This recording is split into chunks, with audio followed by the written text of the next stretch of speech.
Acquisition of this program was made possible by Friends of Iowa Public Television.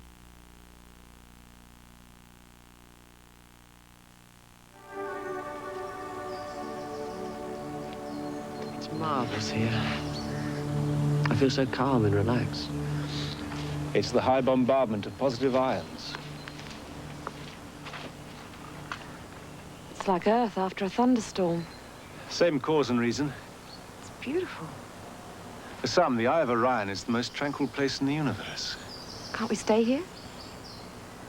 Why not? For a while. It'll do with the rest. Janet Fielding, who plays Tegan on Doctor Who, was at the Iowa Public Television Studios August 2nd, 1987. Here are excerpts from that interview.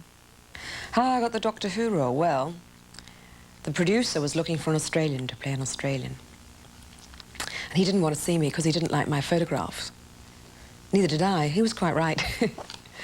And anyway, he'd said, no, you know, I just don't want to see you. And somebody sent him in a letter saying, if you want somebody to play a bossy Australian, they don't come any bossier than this one. And he liked the letter, so he agreed to see me.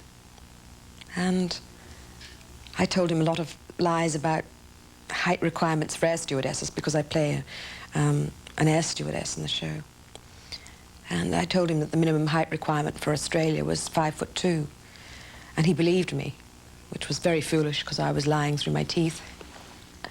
But it doesn't matter on camera, you know.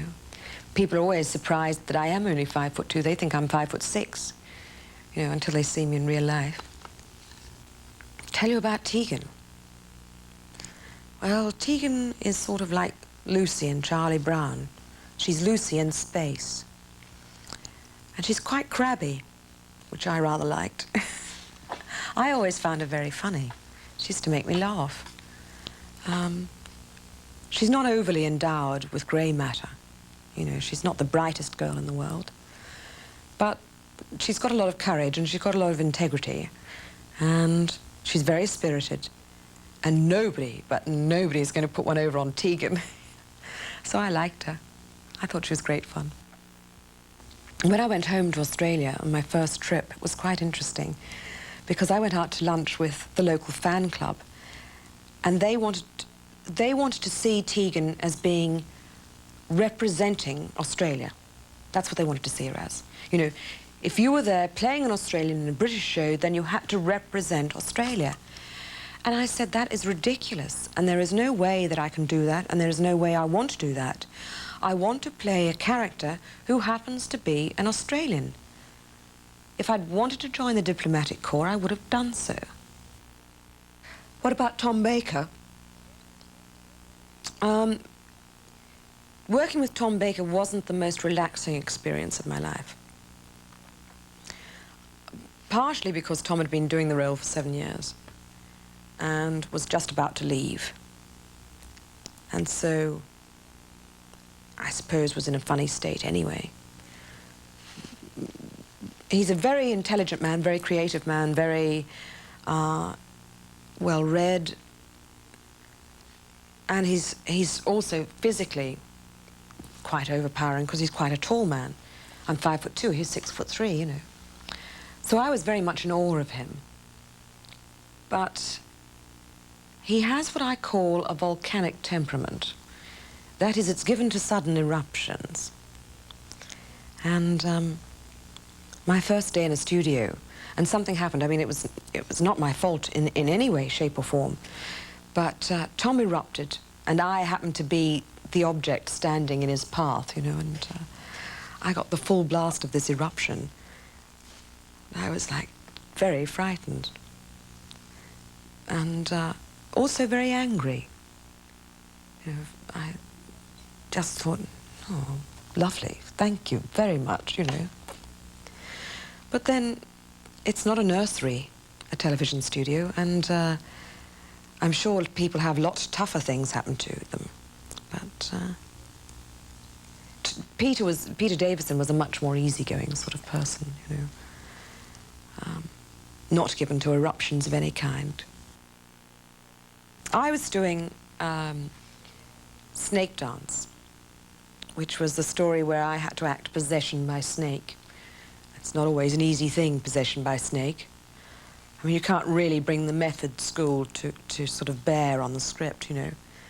And I was trying to do all sorts of technical things with it in my performance, like trying to talk on an intake of breath and things. And so I was having one of those conversations where you're on automatic pilot, and somebody says something to you, you go, yeah. And I was dressed in a costume not unlike this top. It was strapless, had a little jacket over the top. And we'd been up having lunch, and Peter Davison and I had come downstairs, and our dressing rooms were next door to each other, and I put the key in the door, and he said to me, "Put your bag down, Janet." So I did. He said, "Now lift your arms up, Janet." And I did. And I popped out on the main corridor of the BBC as everybody was coming back from lunch. You know, there's a cameraman coming through the fire doors on one side, there's the technicians coming through the fire doors on the other side, and I got into the studio, and it was, "Didn't think you'd make a boob like that, Janet."